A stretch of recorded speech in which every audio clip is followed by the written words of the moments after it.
We're going to cover Chapter 7, and we're going to focus on import tariffs under perfect competition. And we'll be talking basically about the method for analyzing the welfare consequences of import tariffs. So before doing the theory, we'll do just a little bit of background on the global body that is involved in monitoring agreements between countries. And those agreements could be to do with tariffs, they could be to do with quotas, they could be to do with laws that restrict trade. So there's really two steps. Right after World War II, a lot of international organizations were set up. And the idea was to make it not possible to have another world war. So these international institutions were supposed to help the world come back together in one piece. So bodies like the World Bank, for example. But we're not going to talk about the World Bank right now. We're going to talk about the organization that relates to tariffs and other kinds of trade barriers. Now, right after the end of the Second World War, what got set up was the General Agreement on Tariffs and Trade, GATT for short. And GATT was established to reduce barriers to trade between nations. And eventually, GATT was replaced by the World Trade Organization, the WTO, in 1995. So let me just jump right into the WTO. The WTO is a forum to settle trade disputes. It's sort of kind of like a court in a way, where you can bring your disputes to be resolved by independent referees or judges. The WTO does not actually have any power to force countries to do anything. But if a country signs on to the WTO, becomes a member and signatory, it is bound to follow the procedures. And the idea is to prevent trade disputes from getting out of hand. The WTO is located in Geneva, and the WTO does not actually enforce agreements between countries. It doesn't actually have a way to punish countries that violate, except in the sense that a country could theoretically be booted out of the WTO if it completely ignored agreements that the WTO had ratified. Now, to join the WTO, a country has to make certain commitments and promises about how it will deal with trade and how it will deal with trade disputes. So one example of a trade dispute, just to give you an idea of how it works. There was a dispute between the European Union and the United States. And there was a complaint by the European Union that the United States was unfairly imposing tariffs on imports of steel and tires from Europe.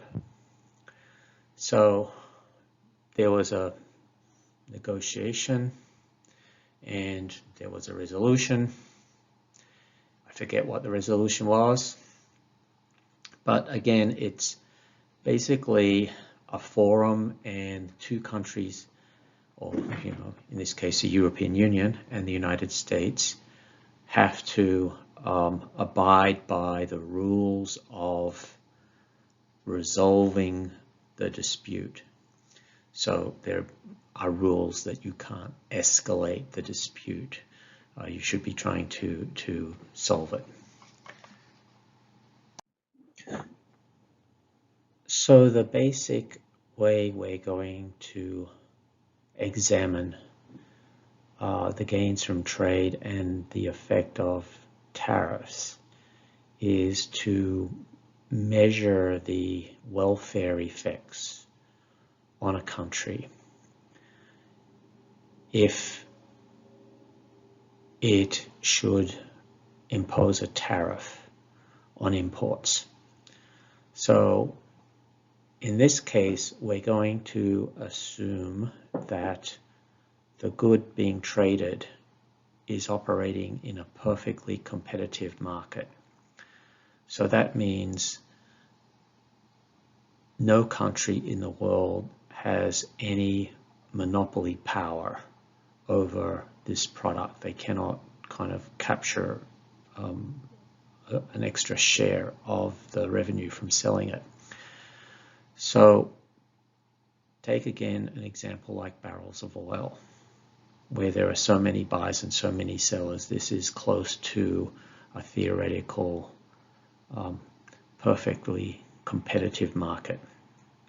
So it means in the world, for a standard barrel of oil, there's a single price. Of course, countries adjust for transportation costs and stuff like that, but forget that.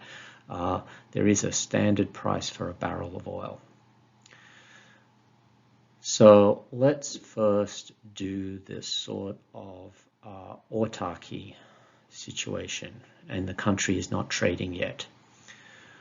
So if you look at the diagram there, you see the basic demand curve situation where if the price of this product, barrels of oil, is high per barrel, then quantity demanded is actually quite low. And you can imagine that there's a single buyer who has a really high demand for using oil. Maybe they have their own private jet. And so they're a rich person and they're willing to pay a lot of money for, let's say, that first unit of oil. And the unit can be 1 barrel or whatever you want to call the unit. So that first unit of oil can sell in this country for a very high price because there is one buyer who's willing to pay a lot of money for it. So that intersection point between the demand curve and the vertical price line marks the point at which there is a very high price that the first barrel of oil sold can sell for. Now, what if there's more than 1 barrel of oil produced? Well, it's a little bit different now because in order for those extra barrels to be sold, they have to be sold to buyers who are less desperate for the oil.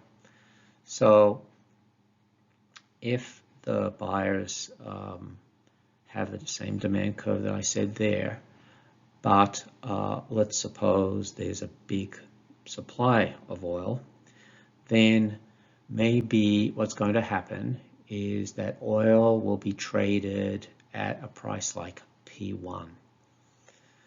You'll have to sell at P1 in order to attract enough buyers to sell all of the oil. So P1 is the market price, and P1 also determines, in aggregate, total consumer surplus in this market for oil. Consumer surplus is the amount of benefit that the buyers get collectively from the fact that there is only one market price for oil, and that one market price for oil is determined by the last agent to buy the last barrel of oil. So basically the price of oil is P1. That price of oil is set by the person with the least strong demand to buy oil out of all the buyers, or out of all the demand side people. So this is Econ 101 demand curve. So we now have consumer surplus for all the buyers who bought the oil at that quantity D1. And the reason, I'm just kind of repeating what you've heard before, consumer surplus actually means consumer gain, by the way. The word surplus in this context means a positive thing, a net benefit. I always like to explain that because in regular English, surplus kind of means you have too much of something. It kind of has a negative connotation.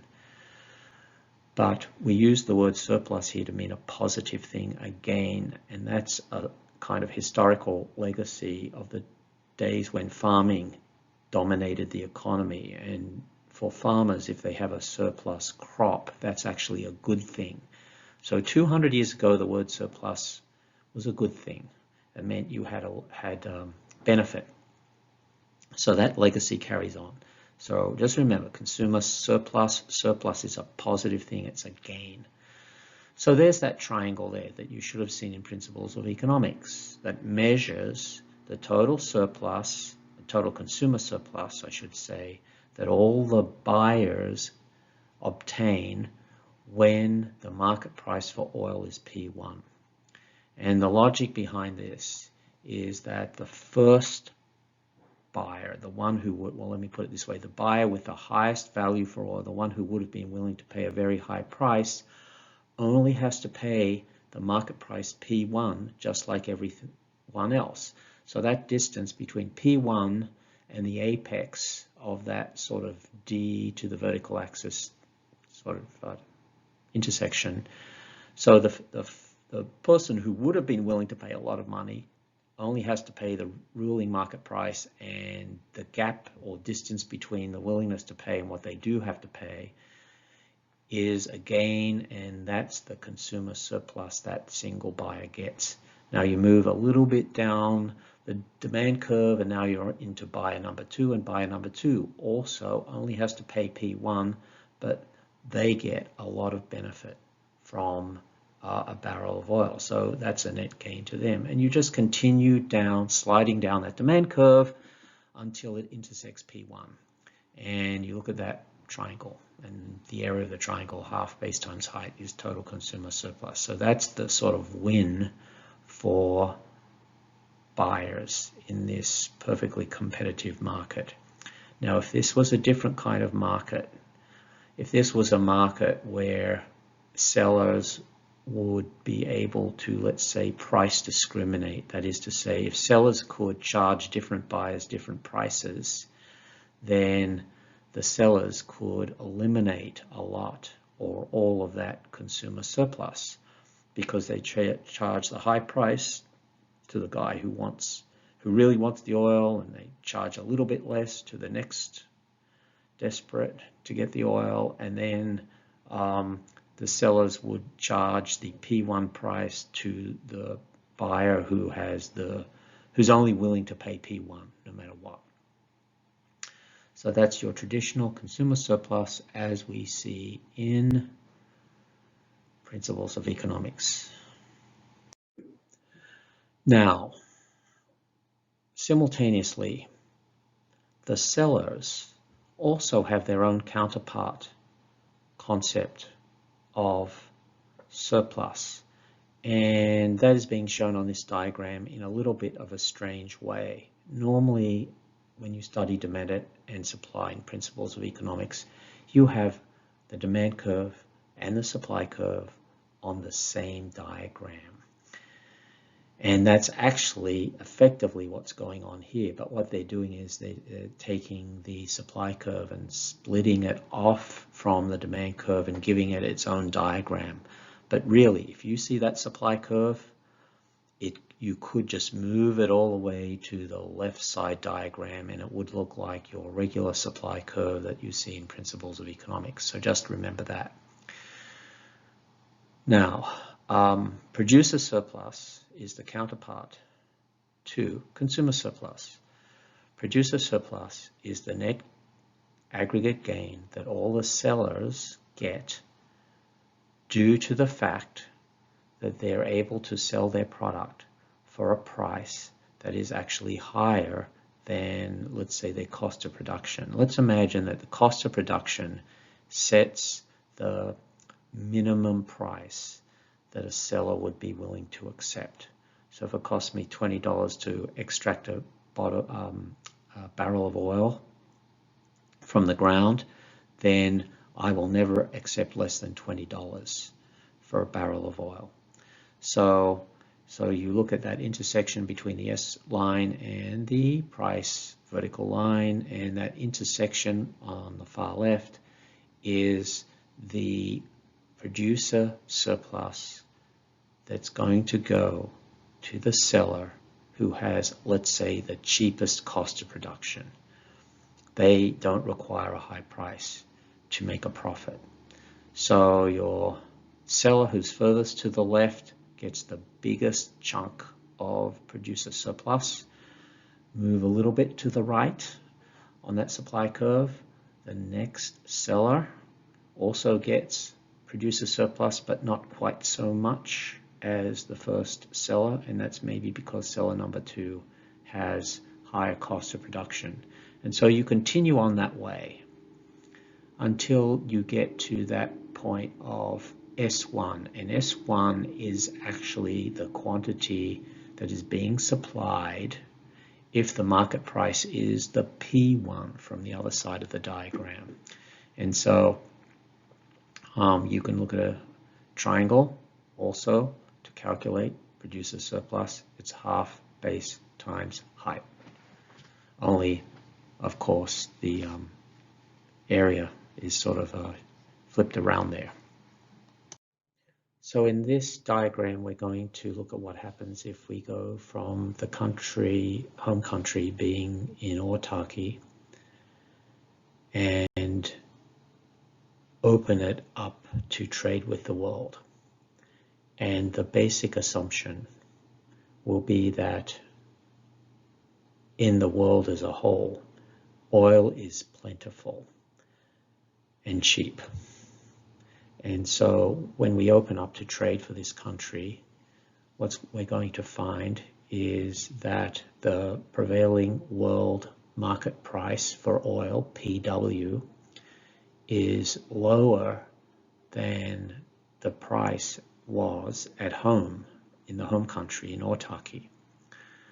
So what's going to happen is that suddenly the buyers and sellers in the home country are going to have to adjust and live with whatever is the global price for oil. So let's consider for the home buyers first. The home buyers are able to buy oil at the price PW. So that's a lower price than they had before opening up. So what's going to happen is it's going to bring more domestic buyers into the market. So the amount of oil bought from the home country will increase. And so what you see is the line from the little PW over to intersect D marks the new sort of lower bound for setting consumer surplus. You've brought more buyers from the home country into this market because now they're able to buy at a lower cost than when the country was in autarky. And that means that triangle expanded for them. The consumer surplus area expanded. It expanded to add area B. And area B was actually an area that originally belonged to the sellers. That was actually seller surplus. Now that area has gone over to the benefit of the buyers. And we've also added to consumer surplus area D. So now the consumers have gone from having A to now having A, B, and D. So more buyers are in the market now, of course, because they're able to buy at a lower price. And that also means that total consumer surplus in the country has gone up. Now for the supplier side, it's the exact opposite. The suppliers now are finding they have to operate at a lower selling price for oil. And that lower selling price for oil means that fewer producers can stay in business in the home country.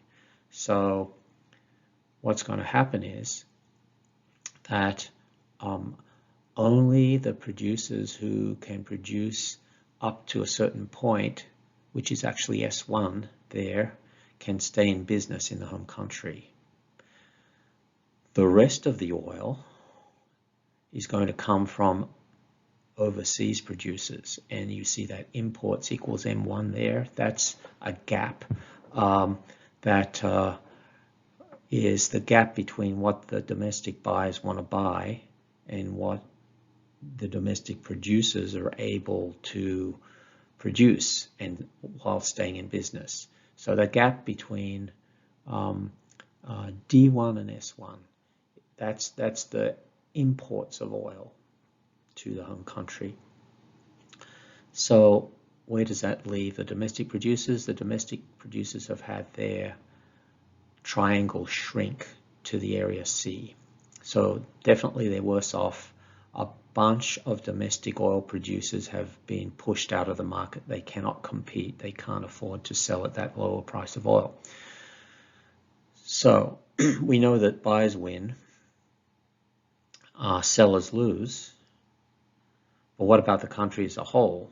I mean, we have a plus and a negative there. So, I mean, how are we supposed to weigh it off?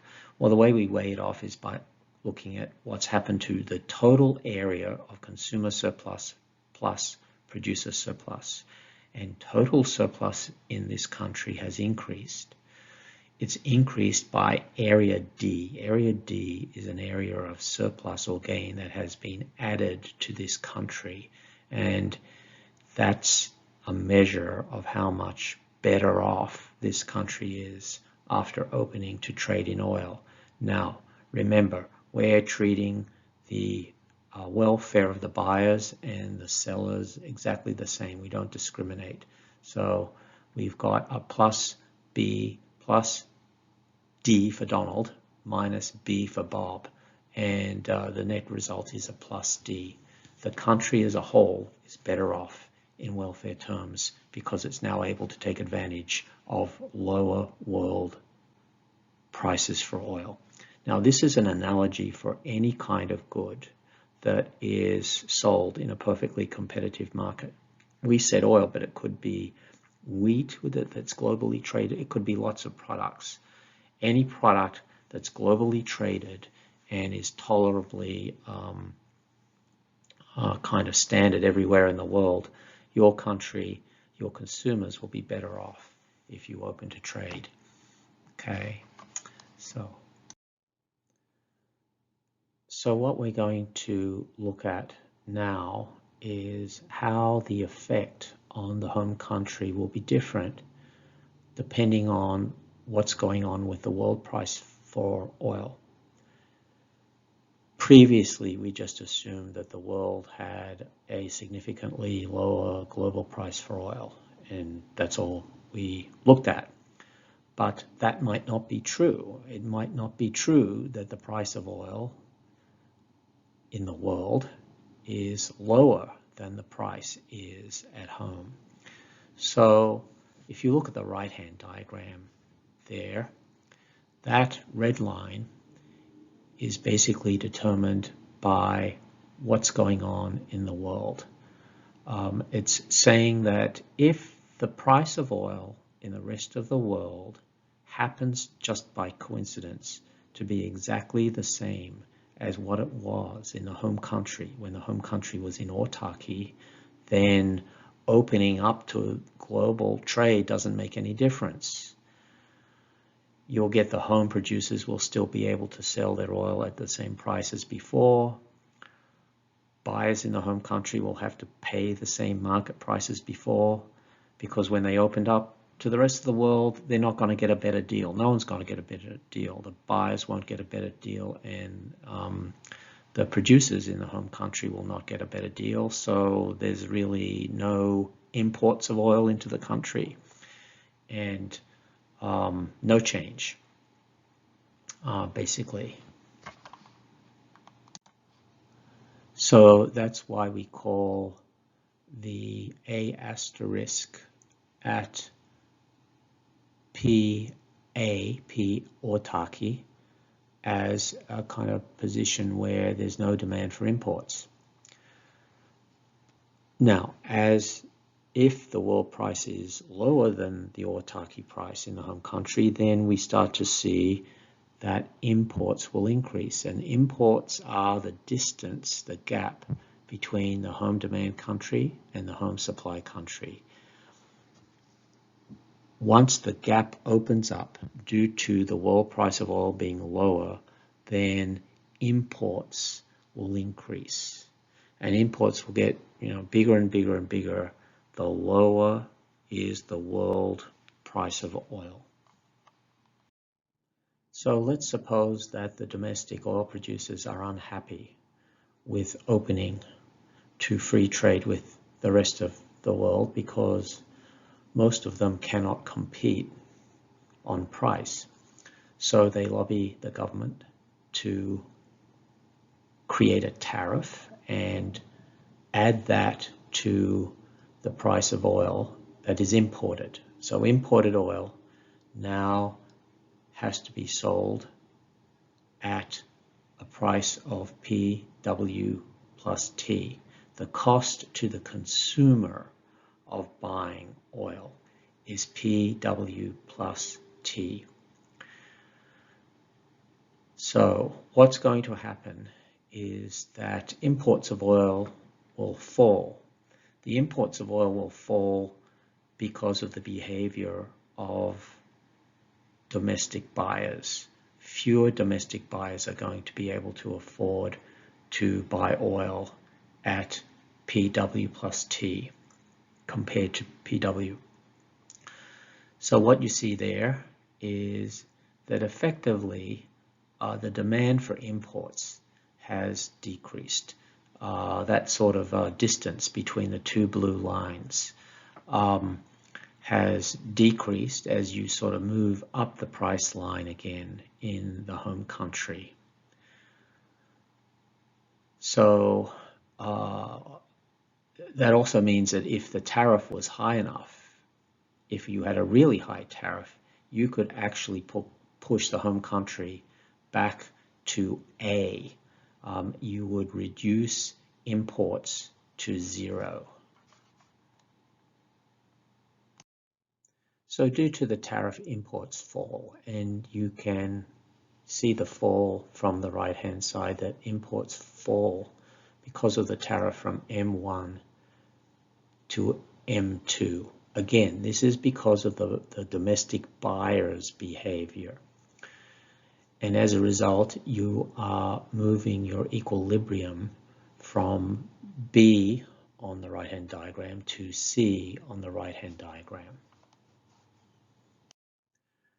This diagram shows the effect on welfare of the tariff. And so what's happened is that, of course, a lot of buyers of oil in the home country have dropped out now because effectively the home price for oil has gone from PW up to PW plus T. So that horizontal area consisting of A, B, C, and D is lost to consumer surplus. That amount of consumer surplus had just disappeared.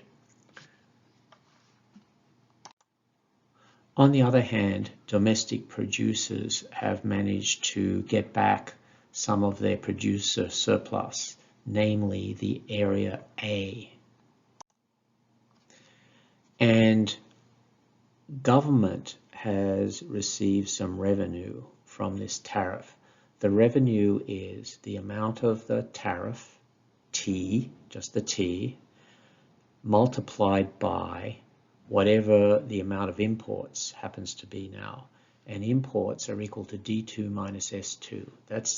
You still have some imports, and the import amount is D2 minus S2.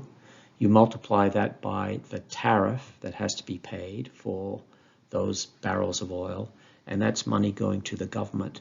So we're going to count the revenue the government gets as if that was just like a surplus, just like consumer surplus, producer surplus, plus revenue to the government. We're going to count all those things under the heading of surplus.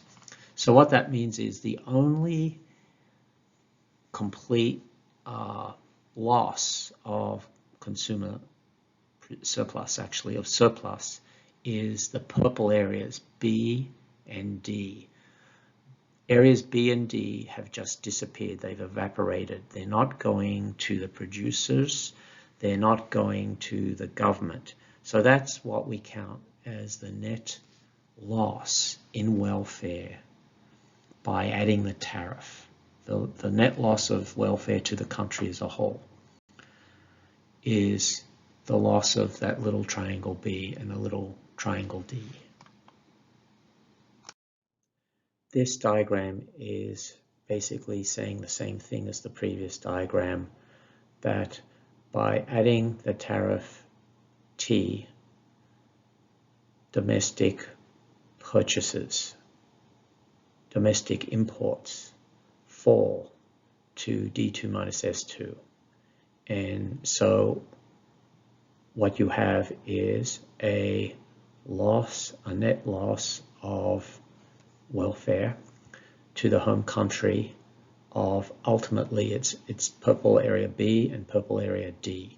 Once you allow for the gain that goes to the domestic producers plus the revenue that goes to the government because of the tariff,